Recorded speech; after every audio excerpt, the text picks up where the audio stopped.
Good afternoon. I'm Brenda Jo Robyn. I am the founder of a boutique brokerage here in Coronado, California, and I am here to talk with Danna Cotman today. She's a trusted advisor for myself and my clients, and also a dear friend. Danna is the founder of ARC IP Law that focuses on intellectual property, including trademark and patent law, and issues surrounding her clients' ideas and products. Danna, thank you so much for coming today and chatting with me. This is going to be fun because we're going to get to know a little bit more about you. Well, thank you so much, Brenda Jo, for having me. It's always a pleasure to see you. Yeah, and twice in one day, we really got blessed today to see each other this morning as well. I Exactly. wanted to start out just a little bit light and ask you just something a little bit personal about yourself that, when people look you up and they don't see it right on your web page or your LinkedIn profile, what is the thing that you want others to know about you? Well, I think one thing would be that I have a real passion for the outdoors and for water. And as a result, I decided at the sprite age of 40, I should take up surfing. Um, and so I'm not very good, but I have a lot of fun. And, when I'm not by the ocean, I like to be on or near water, and I have a particular affinity for ducks. I was hoping that you would bring Mango up because he is my favorite character in your menagerie, which is quite extensive. I thought you were going to talk a little bit about your animals there. But you talked about surfing. I learned how to surf in my late 30s. Though I grew up on the beach my whole entire life, I boogie boarded and I swam the ocean, and I finally got a board and got in the water. So I didn't know that about you. Now we can go out and fumble around without being embarrassed. Absolutely. Sounds like a lot of fun. Yeah. Yeah. When we grew up, I think surfing wasn't for women really. No, it wasn't. So it was the guys would surf, the women would sit on the beach. And when I hit that age, I was like, why don't I surf? Like, that's just weird. So, Yeah. anyway, fun No, times in the water, by the exactly. water, around the water. Tell us a little bit about your practice that you've developed over the years. All right.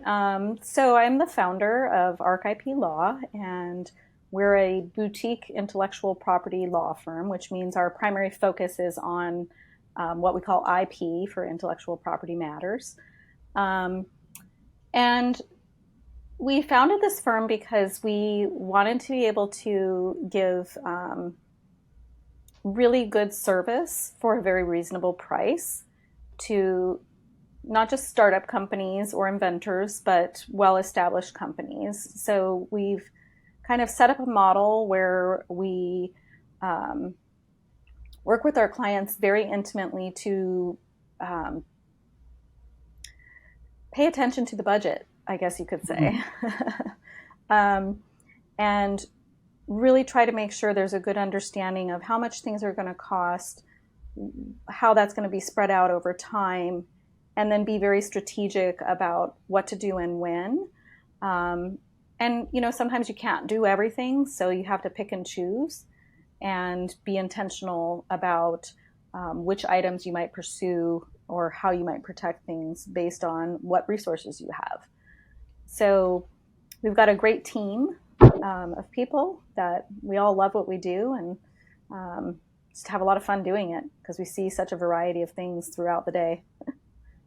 I bet you do. I bet you do. What you're stating is not too dissimilar from my industry and insurance about, setting, like looking at the roadmap over the course of the life of a business, from startup to like spinning it down and selling it off. And there's so many choices out there of what you can do. But there is always a limited budget, limited resources of time and energy. So, yeah, that's a big roadmap for you to paint for someone to get going. I wanted to bring up something that I've been just really thinking about a lot lately, which is AI. AI is really changing a lot of what we do today, and it could be as simple as creating a letter and sending it out and how to say it in the right way. And I was just wondering how you are right now assisting your clients, how navigating them through AI and what AI is doing in their particular spaces. Yeah, it's really interesting because as part of our practice, we do have a pretty decent sized focus on software related patents. So applications, software as a service, and other software platforms that our clients develop and want to protect. And that in and of itself is a really interesting niche area of the law because getting a patent on software is its own particular complicated arena. Mm. Um, and then you take that into basically, things like generative AI, where, it's learning as it goes. Right. Um, and, there are a lot of really fascinating things that, potentially are in the sci-fi movies that really might not be that far away from reality these days. Yeah, I'm um, reading a lot of that on the news lately on being able to generate things that are fake, but mhm. based on something that was real, and just being able to tell the difference between the two has become quite difficult. How how are you helping navigate your clients in the media space? Those that have uh, published media works, art, things like that, to protect their interests. Yeah, so it's really important with clients that are creatives, if they're going to use any kind of, AI generation, that they fact check and ensure that they have original content and that they're not unintentionally using somebody's content and violating, say, a copyright unintentionally because they just got it from the AI. And there's an interesting aspect to the AI as a whole, which is who owns what comes out of it. Hmm. Um, so there was a famous case a while back with a photographer and the monkey stole the camera and took a selfie. Um, or maybe it was an ape, I forget. Um, and the animal rights activists advocated that the work of art did not belong to the photographer, but that it belonged to the ape or the monkey. And this became a huge case, actually. And you would think it's very simple, but in the end, it went all the way up, and it was decided that um, a monkey or an ape cannot be the owner of the art, which was the selfie, because it is not a human. And Interesting. in order to own a copyright, it has to be generated by a human. Um, so we're going to start seeing issues like that you would have never thought might come up Oh, with AI, because who's going to own it if a human maybe was behind the coding, but then it's regenerating and right. stuff is getting developed? Is that going to be owned by the coder that initially developed the code that got it to then carry on? Or is it owned by nobody because it's not a human at that point?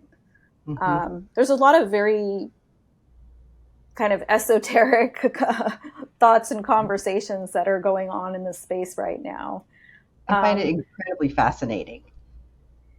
You it's know, it's very fascinating because, and it's a little scary um, too. I mean, clients can inadvertently, end up infringing on others' works very innocently. And I think it's, just, it's like, be very cautious. If you're going to draft a letter, or don't do the lawyer pleading that the AI tool cited a bunch of cases that don't exist. yeah, that was That that was happened. a good example. What's interesting is I think we're going to see changes in our industry, yours and mine both. So as these things are coming about and lawsuits are filed, then we're going to see carriers respond by changing terminology and policies, by adding exclusions, adding endorsements to address these issues as they come about. I mean, it's definitely an unknown territory, but I think we're going to see some drastic changes over the next 3, 4, 5 years for sure. Yeah, it's really interesting because I think what we're going to, well, where we're at right now is we don't have any clarity as a society or a country or across the world. It's going to be sort of like data privacy, where everybody's trying to come up with their policies, and there's going to be a lot of conflicting policies and a lot of trial and error and policies that maybe cover some things, but then there's so much unanticipated aspects that will come up that you didn't think of when you created the policy. So now you've got to rewrite the policy, and all the policies are going to conflict, and nobody's going to know which policy to follow. So it's kind of like where the GDPR stuff is right now with AI, but the AI is a little, more in the infant stage. So it's certainly going to be, it's certainly the hot topic right now. Everyone is thinking about it, talking about it, and experimenting with it. I thought it was interesting. One person told a story about with AI how they asked it to generate a certain paragraph or whatever, and it did, and then it gave it feedback, and it said, well, I didn't really like the tone of that, and I wanted to create more clarity on this, and whatever. And it went back and forth with a couple of versions. And then the AI started going, well, you're hurting my feelings. I'm getting jealous. And Wow. it almost was like becoming like the jealous lover from the little experiment this person was doing. And they got a little freaked out. They were like, oh my gosh, what if now the computer starts coming after me because I've hurt its feelings?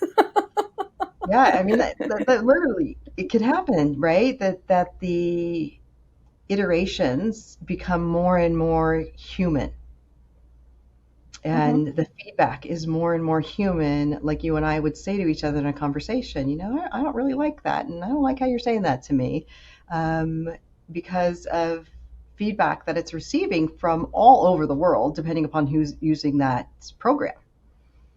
So this should be a Exactly. And really interesting.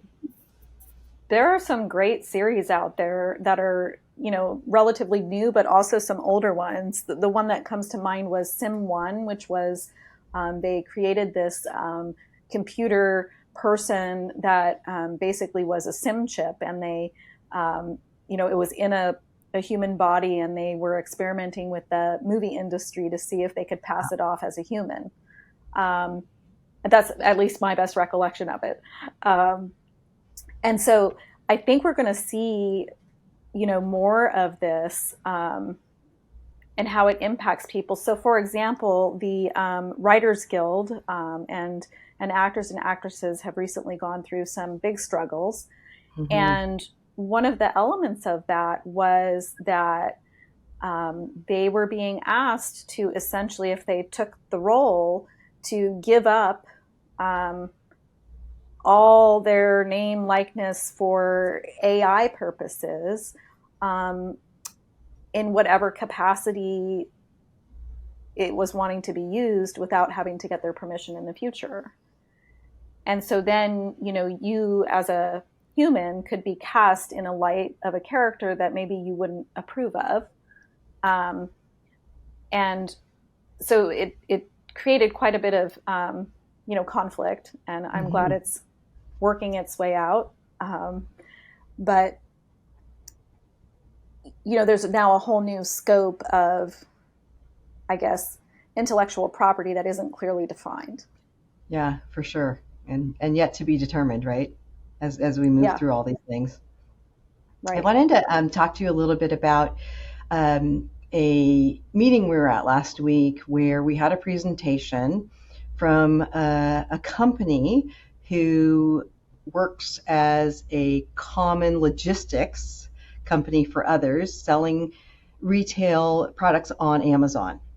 I found it incredibly fascinating how complicated it's become to become a e-seller or retailer on Amazon right now. And one of the things that they brought up was that when you use a third-party seller, such as this company was, for you to sell and deliver product, that your particular branding, so let's say my product, and I'm using you, Danna, to do all the logistics for it. And so when they purchase the product, they're really purchasing it from you, even though it's my product, that I no longer have any rights to make corrections in the description, the branding. Maybe there was a mistype on the box, or a picture shouldn't have been appropriate. How would you help your clients through this process? And what would you tell them, in working with Amazon, which is such a behemoth because it can bring you great sales, but you're giving up quite a bit as well? Yeah, that was a really interesting presentation, and it triggered a lot of thought. The first aspect that came to mind that I help clients with quite a bit, or that comes into play with my clients, particularly those that are getting their trademarks registered, is Amazon has a brand registry. And if you register your trademark with the brand registry and knockoffs come up on Amazon, because you're a registered, legitimate, I hold the USPTO trademark registration, Amazon will take those other products that aren't yours down relatively quickly. That's good to So, know. so that's a huge thing because Yeah. for enforcement purposes, when we're dealing with some of the other sites that don't have those kind of procedures in place, it can take weeks, months, longer. You might even have to sue to get anywhere. So it becomes very expensive. And by that time, it's like whack-a-mole. You can't find Yeah. who that party is anymore. Right. They've Um, changed 10 times already. yeah. So from that perspective, the brand registry can be very productive and a really good tool that Amazon has put in place. When you get into the aspects that seminar was about, with not being able to control your brand as much, what I advise clients is just to make sure that everything, that they've really double checked and presented their material and their product and the wording in the best way possible, most succinctly, with keywords that are appropriate. What you can see happening, though, potentially, is if those sorts of wording get changed, and let's say, for example, there's a reason why you avoid or use particular words over something else. Maybe there's some settlement clause you have where you're not allowed to use certain Mm. words because you've settled with a potential problem, company, and then this third party changes the words and doesn't know because why would they? Because it's Right. a confidential settlement agreement. Now you're all of a sudden in a situation where you could have exposure because of the way that someone you technically don't control um, has presented it, but you've agreed to allow them to have that control by putting your product on there. So it'll be interesting to see how some of those things pan out. We also see that it's very, very hard sometimes for clients to update, say, their logo or something once it's on there. So I had an instance where I needed a client to update his listing to be consistent with a settlement agreement, and it took months and months and months. And so those are some of the problems that do come up with the big agencies and companies, and that can be difficult for clients to navigate because it's just really very time consuming. Um, I imagine that that doesn't bode well for the settlement if, you are required to take down that wording, change that wording, not use it again, or change the image. Maybe it was an image issue. And then where you need to take it down is not responding for several months. And so that could be costly. it can be costly, and then it also, from our end, it's difficult if we've negotiated a settlement, but now they can't implement it because then you have to try to go back and say, well, we need words that will use, reasonable efforts. Well, what does that mean? Right? So did the client use reasonable efforts? Is 3 times of reaching out or 10 times of reaching out reasonable? um, Yeah. so Yeah. yeah, it makes a Words difference, matter, all of right? those words. What was They that? really do that. I said words matter, They do. right? Yeah, that's one of the things that um, it really, really is important in both of our industries to make sure that the wording is what you intend it to be, and that the definitions are clear and hopefully concise and not vague. Makes it a little more easy to navigate. Yeah. I wanted to ask you, as a female business owner, because that, as I am, that's it's a little harder out there for small, business female owners to get going. At least, when I started, and probably when you did as well. And so, I love to mentor others and help them as they are helping as new startups, whether it's in the tech industry or a new product, and what can they do not only for their insurance because they come to me for that, but what can they do like as a business? How do they work with others? Things like that. And I wanted to see, you have such varied interests and help all over the place. What are the things that you've done to employ other, women business owners, whether it's in the law or in your own firm or any other areas? Well, there's San Diego legal community is really a great legal community. There's a lot of support for students and young attorneys if you know enough to reach out. Part of that is getting the word out there. So, as past president of Lawyers Club, which is the bar to advance women in law and society, we have made the organization as a whole has made great strides in really helping women advance in their careers, navigate difficult situations, work towards more and more equity and visibility and getting good cases and those sorts of things, and really just having the respect of others. So I think I would say from a San Diego community perspective, really the men, the women, the judges, the prosecutors, the defense attorneys, they're all very collegial and really willing to help out. And of course, there are exceptions, but for me, it's just a matter of I wish I had reached out earlier, but I was kind of the mindset of selfie do it. And so if I can offer anything back, it's to try to catch people earlier on in their careers and just let them know it's okay to ask questions. It's great. You need a mentor. It doesn't have to be the same person for everything. You can have Right. lots of mentors. And there are so many people in our community, whether it's through Lawyers Club or the San Diego County Bar or just someone at the firm that you work at, that can really help out with navigating just situations you've never navigated before. Mm-hmm.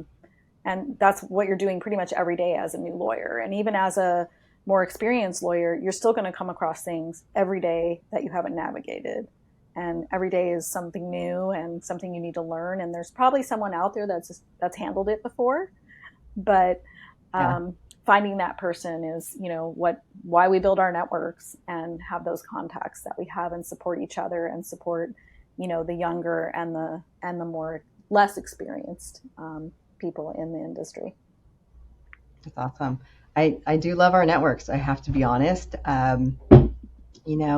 It brings you information from all different industries and peoples and experiences, and so you don't have to go it alone all the time. You don't have to do all the research yourself. You can reach out to, like as I do you and you do me, to get that information. Like how can I best help my client with this information, or hey, can you have a talk with them? Can you help them out a little bit? Sometimes it ends up in a new client, but a lot of times it's goodwill And it's really been extremely beneficial to have that networking for us.